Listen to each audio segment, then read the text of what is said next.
Not that we wanted to trade, we both wanted the whole country. The border was like this before the war. But the North invaded, and the things went just as they wished until the US intervened. Thanks to the countries that sent their sons to fight for the free world, the South drove them all the way north. Until, China intervened for the North. In the end, the new border was set. Both Koreas didn't like it at all, but a few cities were quietly relieved. The cities that ended up in the South. What about the places that become part of the North? No one knows because they're not on the internet. It takes a village to raise a child, but it takes a whole country to feed one family. And today we are living for one of those happy cities called Chuncheon. The northern part of this city was divided by the old border, but now it's fully included to the south. It's just 1 hour away from Seoul by train, and the train is, again, a unique train, the only double-decker in the country. You'll soon realize why specifically this railway has double-deckers. There's another important thing about the city. I'm sure your country has foods that have a place's name in it, right? Like Peking duck in China or Sanuki udon in Japan. Korean food sometimes has places name too. And some cities, actually a very few cities, achieve the unlikely feat of naming 2 or more dishes. Chuncheon is one of them. Chuncheon Dakgalbi and Chuncheon Makguksu are household names in Korea. I'm gonna eat both during this trip. And as usual, we'll seek to answers to urgent and critical mysteries like why this cafe hasn't closed even a single day for about 60 years, not 60 days, or why Koreans are even more grateful for the Ethiopian soldiers who saved us in the war. Let's see what's waiting for us on the road. This is Yongsan Station. After Seoul Station, it is the biggest train station in Seoul.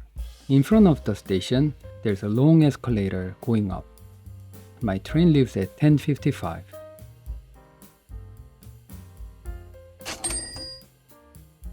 This one, 10:55. I'm gonna buy some snacks to eat on the train. For me, buying snacks before leaving is one of the most exciting parts of the trip. Today, I'm buying this not too salty, not too sweet cracker. I'm also picking up a coffee. Track 1 is my track. This is track 1. One interesting thing about this train is that it stops at a subway platform, so people who want to take the subway might get on by mistake. But the inside is so different that they realize it right away and get off. My train is pulling in.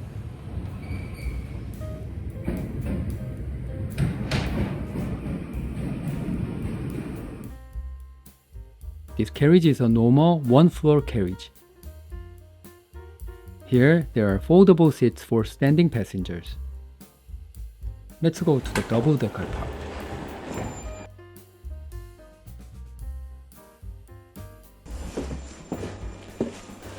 Because there is a passenger cabin right above, the ceiling is low. As you can see, there's no luggage rack over your head. There's a rack by the entrance.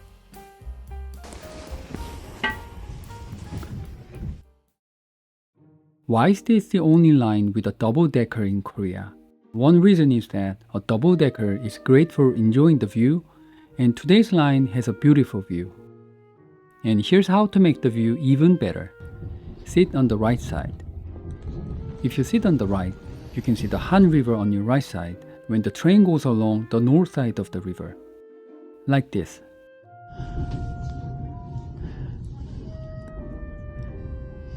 In Seoul, the places with Riverside in their names are all on the north side of the river. Isn't this strange? Riverside exists on both sides, but the Riverside in the south is not called Riverside. In the past, when people said Riverside Road, it meant this road. Riverside Station, or Gangbyeon Station, is also in the north. Why? Because only this northern part was Seoul. This southern part became Seoul later. That bridge with the orange truss structure is worth remembering. Subway Line 3 crosses this bridge. It connects River South, Gangnam, and the downtown area of the city, so if you come to Seoul, you're likely to cross this bridge. Why don't you check out the cabin? There's a separate nursing room.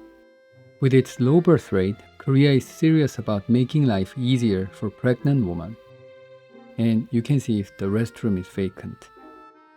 The inside of the train was very quiet. It says to put your phone on vibrate. The train left the city and entered the quiet countryside. This is why you should take the double-decker. Chuncheon, our destination today, is a city where two big rivers meet, and it is called the City of Lakes.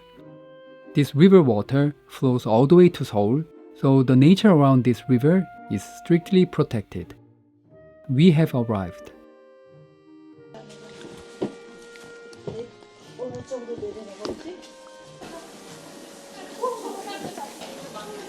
This is a train that just brought us here, and another train exactly like it is leaving from the opposite side toward Seoul.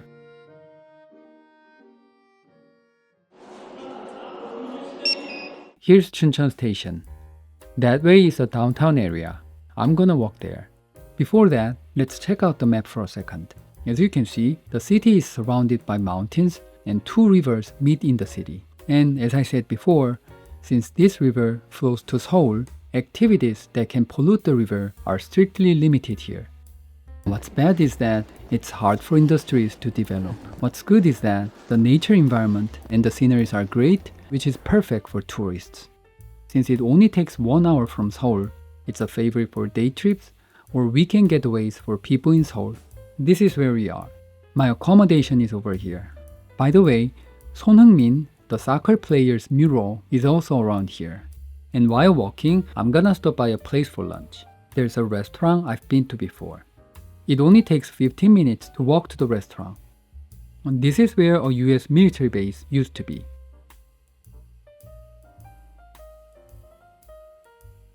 Does your country have food named after places too?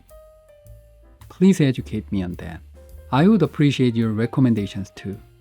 Chuncheon has given its name to two dishes, Chuncheon Dakgalbi, literally chicken rib, and Chuncheon Makguksu, cold buckwheat noodles. Today's lunch is the noodles. This part of Korea has many mountains, so rice farming is difficult. Rice needs a lot of water and it takes 5 months to grow. But buckwheat grows well even in the mountains and you can eat it just 2 months after planting. So buckwheat was an important food in this eastern mountain area. And compared to rice, it raises blood sugar more slowly. So now it is more appreciated as a health food than white rice. From up here, you can see the mountains surrounding the city. Here is the place we're gonna eat. Let's look at the Google reviews.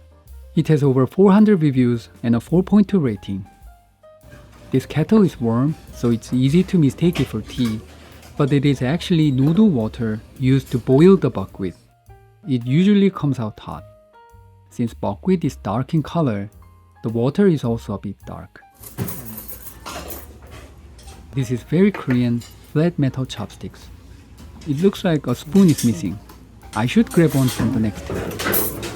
But they say there's no spoon because you don't need one for this food. 괜찮습니다. She's very kind. She also gives me an apron like this because it can get on my clothes. White kimchi came out. And here it is. This is pork. There are seasonings so you can fix the food to your taste. Some people add them first, but the food might already have them inside. So I prefer to take a bite first and then decide whether to add. Unlike wheat noodles, buckwheat is not chewy and breaks easily. When you put it in your mouth, at first, of course, you taste the spicy chili paste or savory perilla oil. But as you keep eating, the very subtle grain scent of buckwheat comes up through your nose. This light and subtle scent is the charm of bucket food. Since it takes a few tries to really get the charm, it is classified as a grown-up food in Korea. This restaurant has been recognized in many places. Now, I just need to find Heung-min mural. My stay is right next to it. I walked for about 20 minutes. Here it is. It is painted on the wall of a bank building. I think this building gets great publicity because of this. Heung-min's parents are known to live in this city, and they must feel very proud every time they pass by here. I hope something similar happens to your family too. How did they paint this?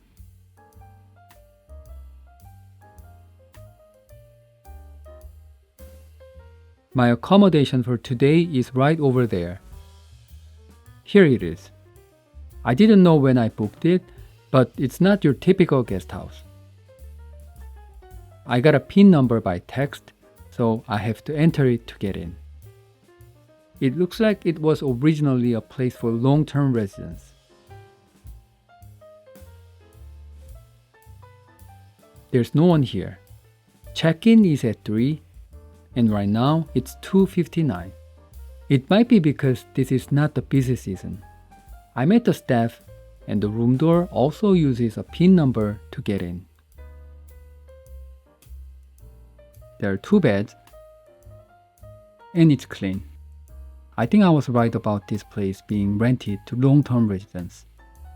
There's a washing machine, and the size of this refrigerator is obviously not for a hotel. It seems like as the city population decreased, this place was turned into a guest house. I think this is fine for me. It has everything I need.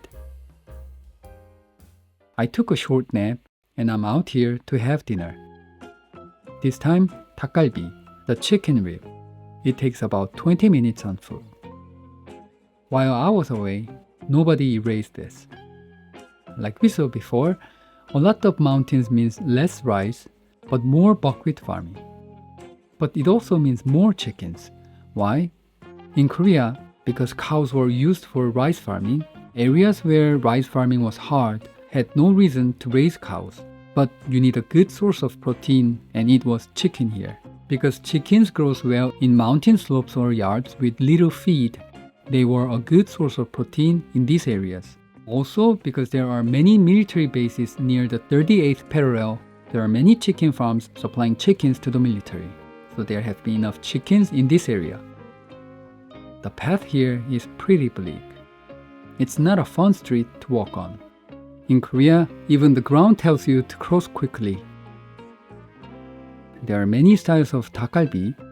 The style that is famous across the country as Chuncheon Dakgalbi is cooking diced chicken and a lot of fresh vegetables in a big black iron pan. But since Chuncheon is home of this food, it doesn't stick to just one style. They say grilling it over charcoal was originally more common here. If you are a foreigner who is not used to Korean spicy sauce, this grilled style in Chuncheon might be easier than the spicy Chuncheon Dakgalbi you eat in Seoul. They have salt flavor, mild flavor, medium flavor, and spicy flavor. I ordered the mild flavor. Side dishes are self-service.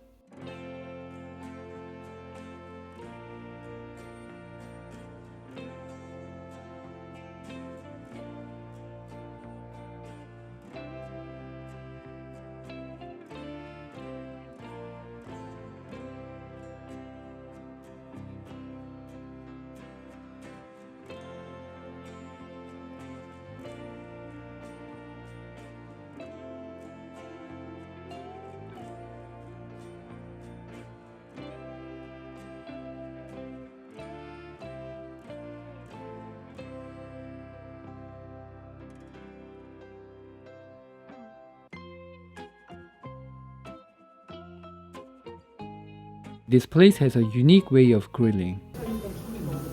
There's charcoal at the bottom and the pebbles on the top. So you grill the meat on the heated stones.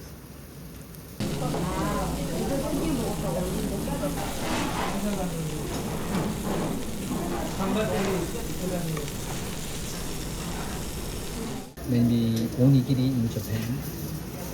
Egi 주먹밥, meaning baby feast, right?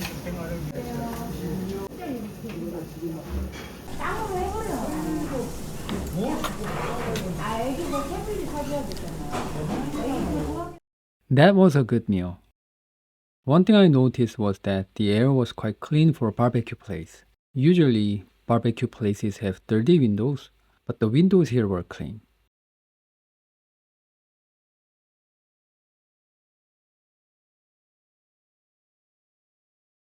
I told you, a lot of military bases here. Anyway, the window. Of course, it might be because chicken is less greasy than beef or pork, but the restaurant was overall very clean. Also, I overheard the woman next to me saying that the restroom was clean too. Good morning. I came down to have breakfast.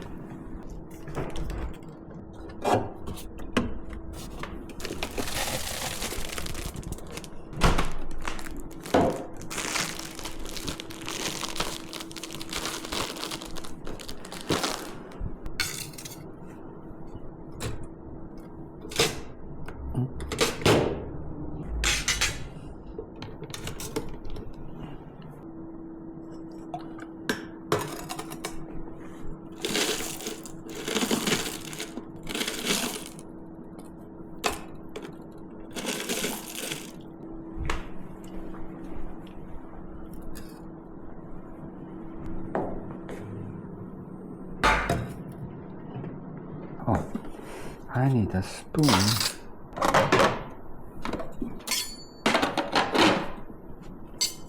So it's quite common in Korea that they provide you with these 4 different utensils. Metal Korean chopsticks. It is simple, but things were clean and well prepared, so I could enjoy my meal. I didn't know it, but this was a place where you have to do your own dishes. But it's a guest house, and I paid $37 for a night, and I think the price justifies this kind of minor inconvenience. I think this place is good for the price, and I could see why it gets good reviews on Google Maps. The places I'm planning to visit this morning are strongly connected to Ethiopia. It takes about 15 minutes by bus. This city is a military hotspot near the 38th parallel, so there are many Korean war sites, and the most famous one is the Ethiopian Korean War Veterans Memorial. Many Koreans feel special gratitude for Ethiopia's help. Many countries during the war, because of the spread of communism, was a threat to them, so their situation was quite similar to Korea. Of course, Korea is very grateful to those countries too. But in Ethiopia's case, they were not threatened by communism at the time. Emperor Selassie sent troops purely because of his belief in protecting freedom from invasion. Not only that, the soldiers saved their own money to establish a war orphan facility. Even after the ceasefire, this place continued to shelter children. If you're on the receiving end of this kind of goodwill, just saying thank you doesn't really express how you feel. It looks like there's something on the second floor too. Let's go up and check it out. These are photos of Ethiopian war veterans who visited Korea again. These are letters of appreciation from Korean children. They introduce Ethiopian culture here.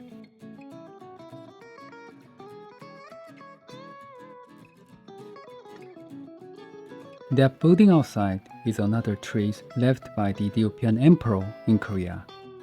Let's go over there. This place is cafe. It's a cafe that hasn't closed for more than 20,000 days. That is nearly 60 years. I feel dizzy. I'm not sure if I can do this for 6 weeks. The reason they open every day is because the founder made a promise to the emperor. In 1968, when the monument was built, the emperor came to Korea and gave this cafe the name Ethiopia Bet, which means Ethiopia House. The founder promised to make this place smell like coffee every single day for 100 years, and they are still keeping that promise today.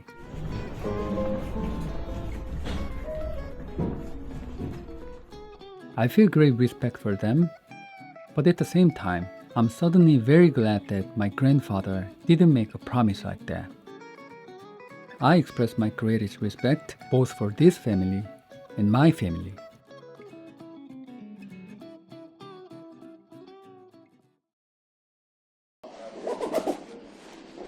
The coffee was great, and the river in the front was also beautiful. There were some duck boats too.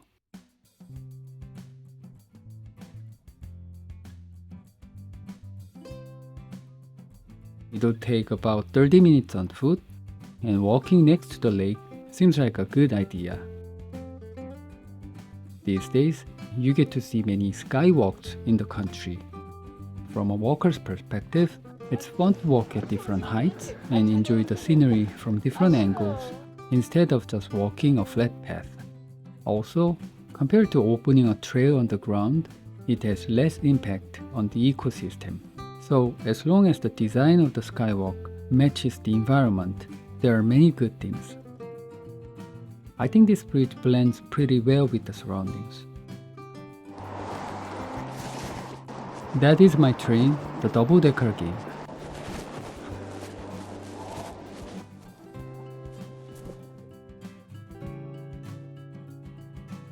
This time, I sit on the left side. Yesterday, I saw the river from the right side, so today, I'll see it from the left side. It is the Han River. We can see the Riverside Road again, and also the Orange Bridge. Among the vehicles you see right now, I'm riding the one that is the biggest, most expensive, and fastest at the moment. We're pulling into Yongsan Station. I got off. When you get off the train, the subway is right in front of you, so you can take it immediately.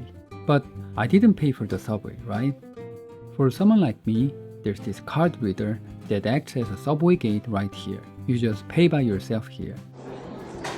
You might think you can ride for free, but if you don't take your card here, you'll be loudly declared as a free rider when you're passing the gate at your destination, and everyone will stare at you, and you have to make your case to the people there. I don't want to make that scene. Again. Yene Ethiopian restaurant. I'm wrapping up this trip at an Ethiopian restaurant in Seoul. It's called Yene, located just south of the Han River in Noryangjin. Last time I was here, I had something like this, and it says, I'm Korean. The food in this restaurant is very delicious, and in terms of price, it's quite reasonable for foreign food. It was one Korean's very public review.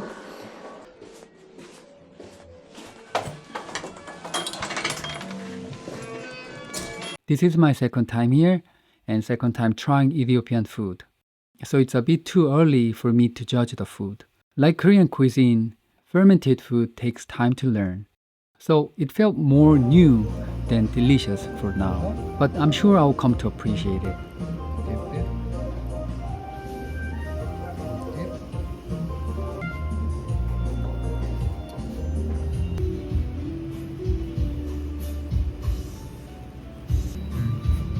It turned out Ethiopia has an earthenware pot that's very similar to Korean tukbegi. Here are my 3 takeaways from this trip. The charcoal grilled chicken rib was worth trying. Chuncheon is as quiet and green as people say, and it's only an hour from Seoul on that new scenic double-decker train. And finally, freedom isn't free, it often feels free, only because someone else paid the price, whether that's our ancestors or heroes from across the world.